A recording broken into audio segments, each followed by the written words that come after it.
The first step of making cider is to use the tow motor to move the bins of apples into the cider room. The cider is made out of seconds of apples, meaning the apples aren't perfect to begin with. Sometimes they have bruises, sometimes they're smaller or irregular shaped. The apples are then dumped into the gravity wagon.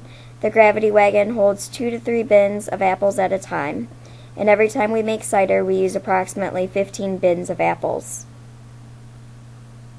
After the apples go in the gravity wagon, they come out through the bottom and go into the washer. The washer is so all the surface dirt can get rinsed off the apples, so it does not go into the juice itself.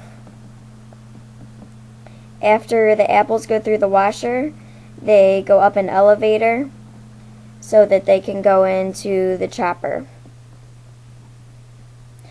When the apples go into the chopper, they get crushed into hundreds or even thousands of pieces, and that is so that the apples can be pressed easier.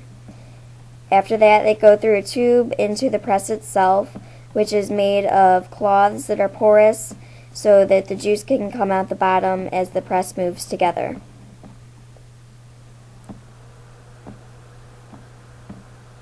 It takes about 3 minutes for the press to move, make a complete cycle, and the juice comes out the bottom of the press. What happens with the leftovers, like the skin and the meat of the apple, is it's dumped into a bin, and that part is dumped in the orchard for the animals to eat because we don't do anything with it.